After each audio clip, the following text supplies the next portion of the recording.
Oke, tadi kalau sudah selesai buat Unity yang sampai bagian terakhir ya. Terakhir kita sampai di sini. Ya, jadi mobilnya bisa maju ke kanan ya dengan kecepatan tertentu. Tadi kita definisikan 1 ya. Oke, sambil nunggu Visual Studio saya terbuka, sekarang kita lanjutkan ke bagian ketiga ya. Nah, tadi kita kan mendefinisikan bahwa move speed-nya itu adalah satu float. Ya, itu sudah kita hardcode di dalam scriptnya car.cs, di dalamnya method update. Ya, gimana kalau kita kepingin usernya bisa nginputkan seberapa cepat mobilnya itu jalan? Nah, maka kita akan buatkan UI yang sederhana ya. Nah, ini dia. Tadi kita bikin float move speed sama dengan 1. Gimana kalau sekarang diserahkan aja ke usernya? Maunya berapa? Ya, caranya bikin user interface ini cukup gampang ya, tapi nanti akan dijelaskan lebih lanjut di minggu ke-8. Untuk sekarang ikutin aja. Ke Unity-nya, kemudian klik kanan di tempat yang kosong di hierarki, seperti biasa. Lalu langsung ke UI. Nah, di sini ada 2 buah input field ya. Di slide ada input field. Input field ini kayak text box kalau di Visual C# yang lalu ya, Windows Form. Nah, tapi kalau teman-teman amatin, sekali lagi, di UI, ini ada 2 buah, input field dan input field yang Text Mesh Pro. Nah, ini mana yang dipakai? Ya. Yang Text Mesh Pro ini adalah fitur terbaru dari Unity. Ya, sebetulnya sudah dari beberapa versi Unity yang lalu sih. Ya, tapi ini adalah versi yang terbaru dari komponen user interface manapun yang ada teksnya. Ya, itu sebabnya di sini ada teks, kemudian ada Text Mesh Pro, lalu button, juga ada versi Text Mesh Pro, drop down ini sama dengan combo box, itu ada versi Text Mesh Pro, dan terakhir ada input field, ini juga ada Text Mesh Pro. Ya, jadi memang hanya komponen user interface yang punya teks, itu yang ada versi Text Mesh Pro-nya. Nah, Unity biasanya menyarankan pakailah versi yang Text Mesh Pro aja. Kenapa? Karena fiturnya lebih banyak. Kemudian lebih bisa sama tampilannya di semua komputer. Ya, kalau yang teks biasa itu ada kemungkinan teksnya bisa tampak ngeblur, ya tapi itu sudah diperbaiki di Text Mesh Pro. Ya, maka saya akan pakai yang versi terbaru aja deh, Text Mesh Pro. Nah, ini akan minta ngimpor sesuatu dulu, ya, turutin aja. Jadi langsung klik aja tombol ini, import TMP Essentials. Dia akan ngimpor sebuah package namanya TMP, Text Mesh Pro. Ya, kalau sudah selesai, nanti di sini tombol importnya akan di-disable dan ada tulisan di bawah TMP Essential Resources have been imported. Ya, berarti kita sudah siap menggunakan Text Mesh Pro. Nah, kemudian ini bisa ditutup kalau sudah selesai. Dan kalau teman-teman lihat ini hanya ujungnya aja dari input field kita yang kelihatan ya. Kalau mau Unity fokus langsung ke sebuah game object, tinggal double klik aja di sini. Nah, inilah input field kita. Ya, kanvasnya sendiri itu ukurannya memang sangat besar seperti ini. Ya, ini normal, tidak masalah. Ya, kenapa? Karena kanvasnya ini akan menutupin seluruh layar dari pemain. Ya, jadi konsepnya user interface di Unity secara garis besar itu semua komponennya akan diletakkan di sebuah komponen yang namanya kanvas. Ya, sementara teman-teman boleh nganggap kanvas ini sama kayak Windows Form. Ya, formnya sendiri itu adalah kanvas kalau di Unity. Di atasnya kanvas, kita bisa naruh berbagai macam komponen user interface. Ya, sekarang ini contohnya ada input field, TMP, kita rename aja, speed input. Nah, untuk penamaan game object ini bebas ya. Kalau dulu di Alpro atau OOP, teman-teman mungkin dikasihin tata nama ya, misalkan TXT speed atau text speed, seperti itu misalnya. Ya, di sini boleh ada spasinya. Ya, jadi speed spasi input ini diperbolehkan. Oke, kemudian kita tambahkan sebuah tombol. Ya. Nah, kalau sudah ada kanvasnya, ini biasanya saya langsung klik kanan di kanvasnya sini. Ya, jadi klik kanan di kanvas, kemudian pilih UI, dan pilih button. Idem ya, kalau kita sudah pakai satu versi TextMesh Pro, maka sisanya juga diusahakan sama gunakan TextMesh Pro. Nah, ini akan saya beri nama button Move deh. Kemudian saya pindahkan ke bawah. Nah, kurang lebih di sini. Oke, ini sudah. Ya, sekarang seperti ini. Mau disusun seperti ini boleh ya, secara vertikal. Saya susun secara horizontal aja. Nah, mungkin ada yang bertanya-tanya, enter text-nya mana ya? Ya, di sini tidak muncul. Ya, ini memang ada sedikit bug-nya di Unity saya. Tinggal di-run aja. Nah, harusnya akan muncul enter text. Ya, mirip dengan screenshot di sini. Idem ya, di tempatnya teman-teman, kalau misalkan enter text-nya nggak muncul, keluarnya putih gitu aja, silakan di-run sekali dulu, ya, supaya muncul. Nah, berikutnya kita akan mengganti teksnya dari button kita. Ini beda caranya dengan di Visual C#. Ya, kalau teman-teman cari di Inspector, ini tidak ada property text. Ya, tapi property text ya sebetulnya ada sebagai child. Ya, kalau teman-teman lihat button move ini ada segitiga kecil di samping kiri. Ya, ini kalau dibuka, maka akan muncul semua child dari button move. Nah, di sini kita ketemulah teks dalam kurung TMP. Di sini kita bisa mengganti teksnya dari sebuah button. Nah, ini dia. Ya, teksnya button silakan diganti. Misalkan move. Ya, ini nanti mau di otak-atik silakan ya, mau ditebalkan, mau diganti warnanya, mau diganti ukurannya, boleh. Ganti font nanti aja ya, setelah minggu ke-8 aja kita bahas caranya ganti font di TextMesh Pro. Oke, kalau sudah, berikutnya ya kita langsung modifikasi scriptnya. Ya, dari card.cs yang sebelumnya kita akan pindah deklarasi float move speed-nya dari update itu menuju ke kelasnya sendiri. Jadi kita naikkan derajatnya dari variabel lokal di dalamnya update, sekarang dia jadi field. Oke, naikkan saja. Ya, jadi ini tinggal di-cut. Kemudian pindahkan ke sini. Float move speed kita defaultkan aja 0.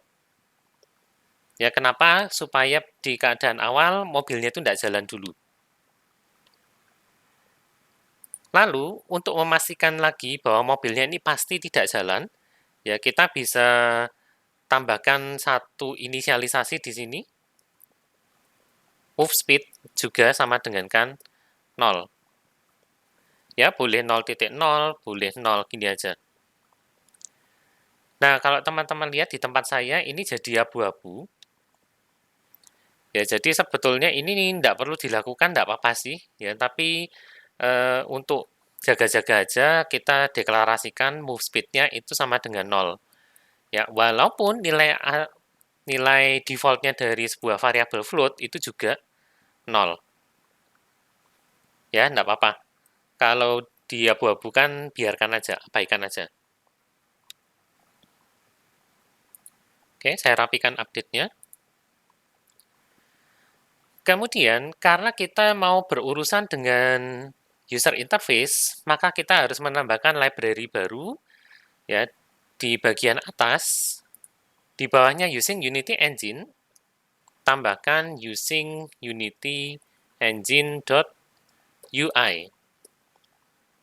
Ya, kita mau berurusan dengan user interface, jadi tambahkan sebuah library using Unity Engine.ui.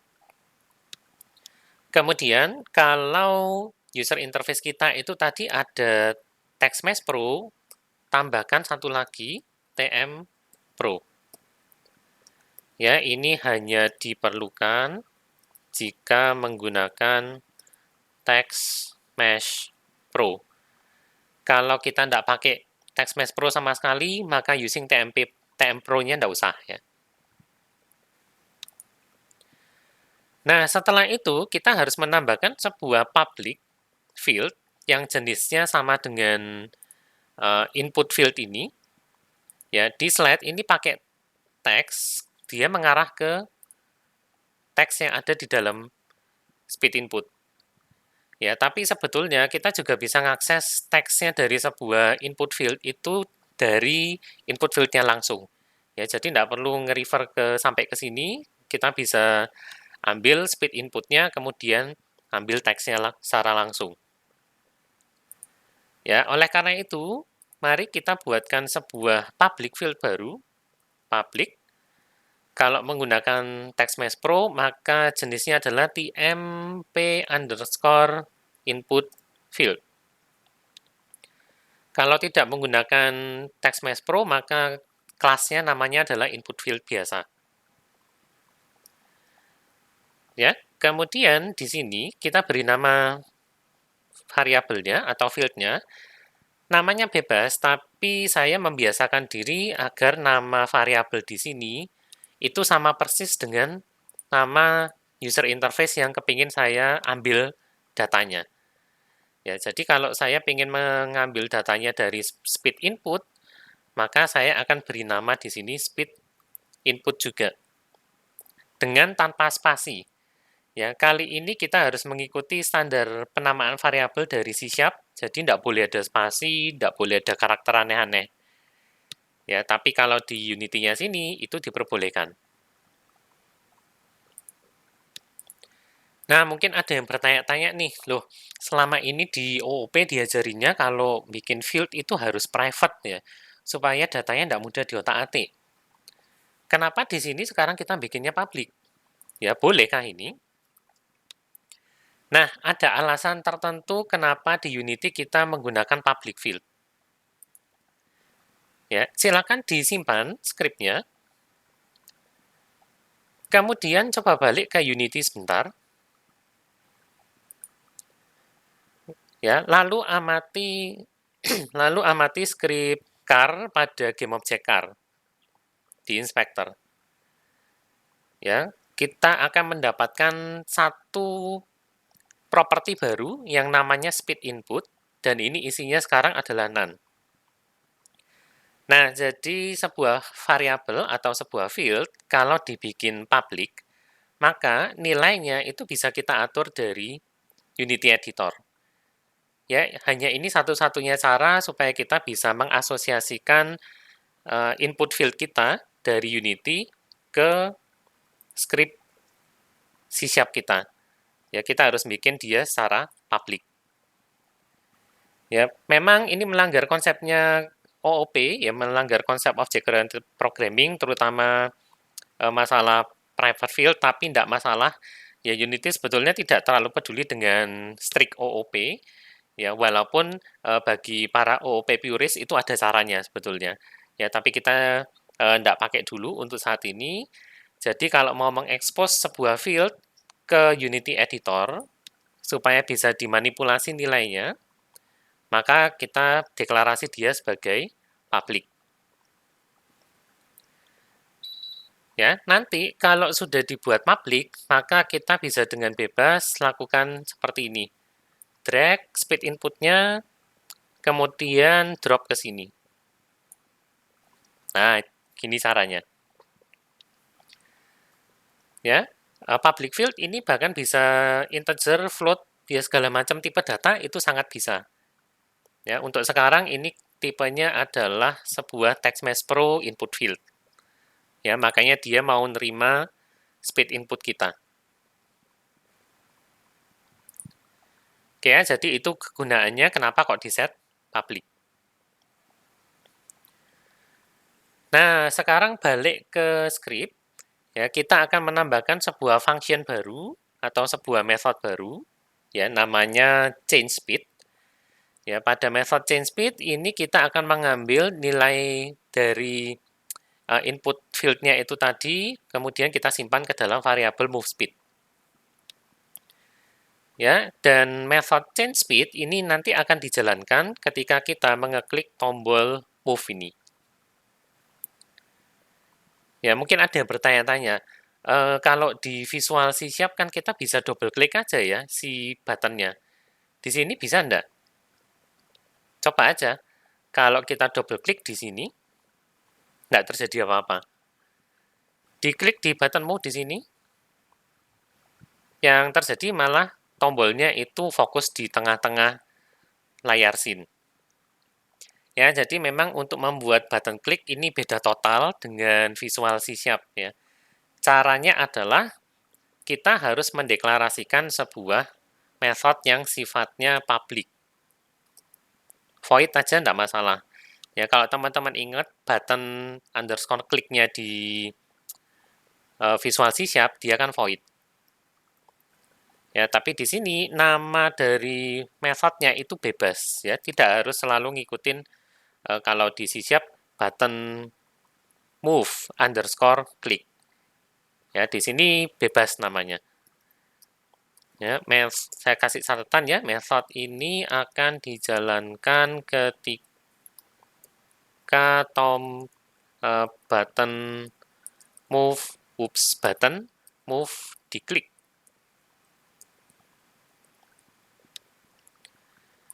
Ya, apa yang kita lakukan? Move speed sama dengan nama input field kita, speed input dot text.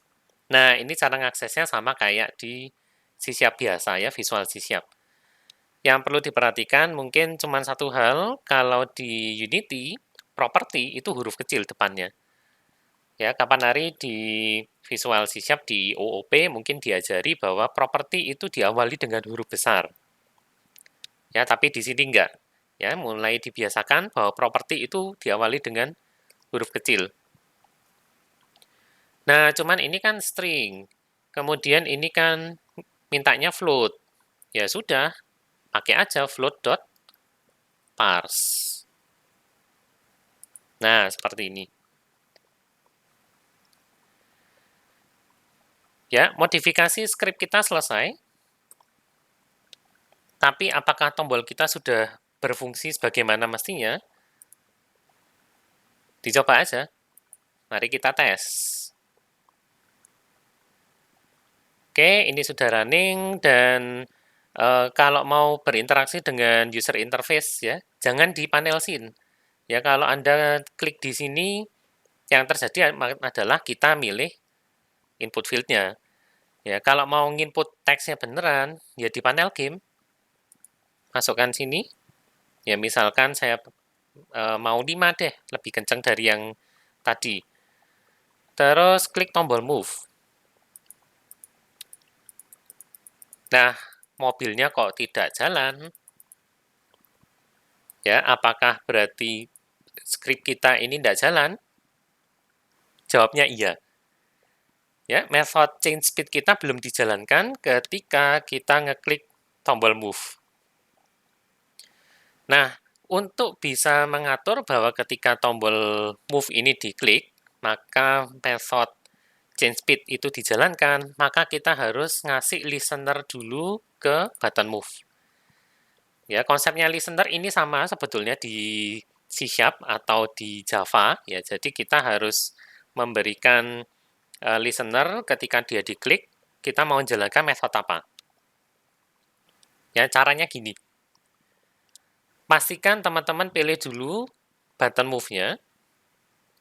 Kemudian di inspektor, scroll ke bawah sampai ketemu sebuah list yang tulisannya on click seperti ini.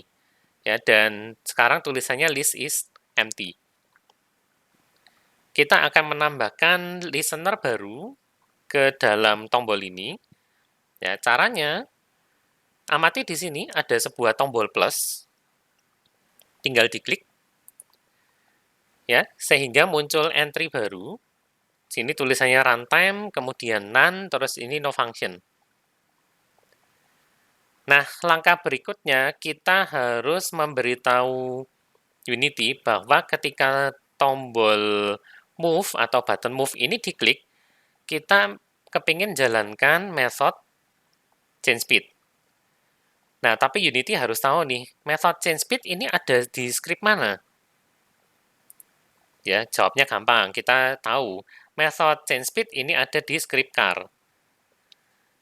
Ya, kemudian Unity nanya lagi, loh, script car yang mana?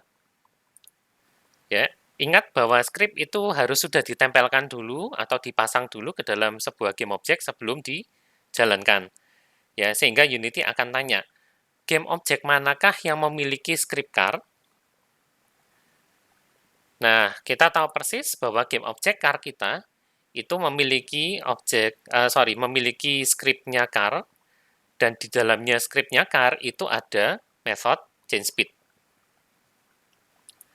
Ya, maka dari itu cara mengisi on click-nya ini, ya, langkah pertama, silakan drag game object car-nya, drag, jangan diklik ya, langsung drag ke sini, sampai combo box atau drop down no function-nya aktif. Ya, setelah itu, ini silakan dibuka. Kita pilih script kita, yaitu car. Kemudian kita pilih method yang akan dijalankan, yaitu change speed. Nah, gini caranya. Ya, jadi untuk menambahkan event pada onClick itu memang agak berbeda, ya bahkan beda jauh ya dari Visual C#. Di Visual C# kita bisa double klik tombolnya aja, tapi sekarang di sini kita butuh langkah-langkah ekstra.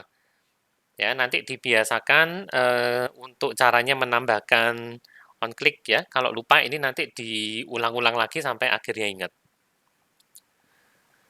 Ya, jadi ingat caranya, cari onClick, kemudian klik tombol plus, ya, drag game object yang mengandung script kita, yang mengandung method yang mau dijalankan tuh, ya, drag ke sini, kemudian pilih nama scriptnya, dan pilih methodnya. Oke, kita coba sekarang.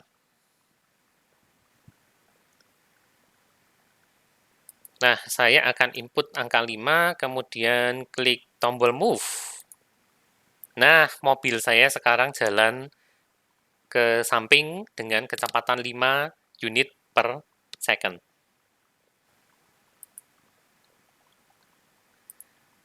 Ya, jadi itu caranya untuk menambahkan user interface. Ya, ini hanya simple user interface saja sih. Nanti untuk user interface lebih lanjut kita akan bahas di minggu ke-8 ya.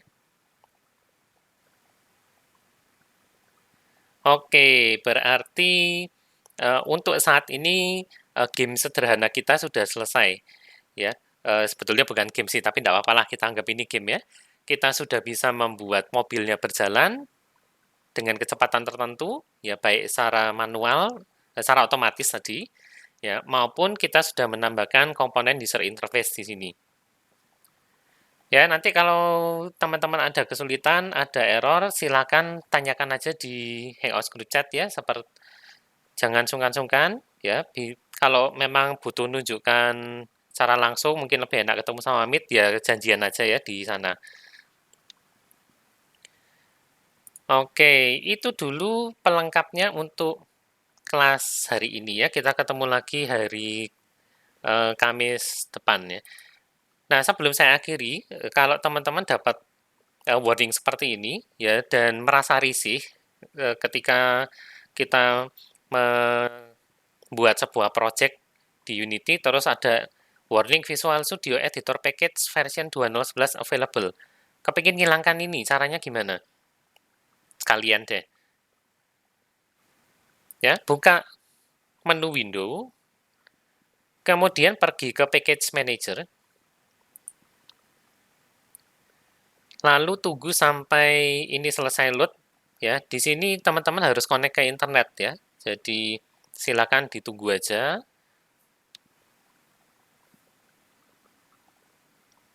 Nah, ini akan memberikan semua package yang terinstall pada project kita.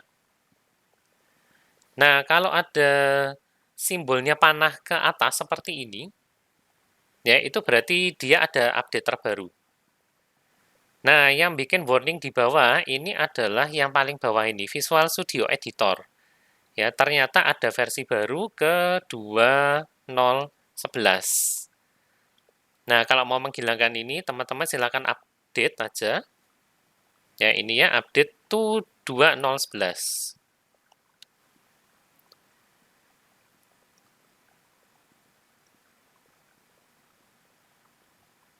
Tinggal ditunggu aja, dan ya sudah, gitu aja. Ya, selesai.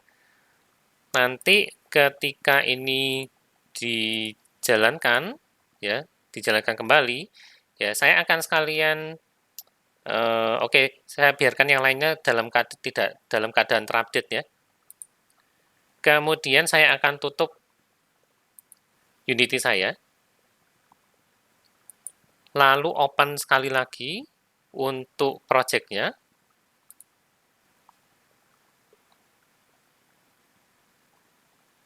Semoga warning-nya hilang.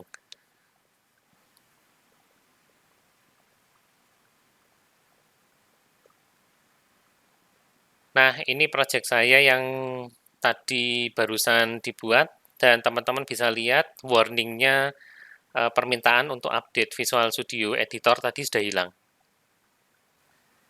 Ya, jadi silakan kalau memang teman-teman merasa risih ada warning di sini, silakan diupdate. Ya, caranya tadi ya, window, kemudian package manager, tunggu sampai ini selesai, lalu silakan dipilih Visual Studio Editor ya di sini, lalu ada tombol update. Ya, contohnya seperti ini. Silakan diupdate aja supaya warning-nya hilang. Ya, jadi itu aja untuk kesempatan kali ini ya. Kita ketemu lagi minggu depan.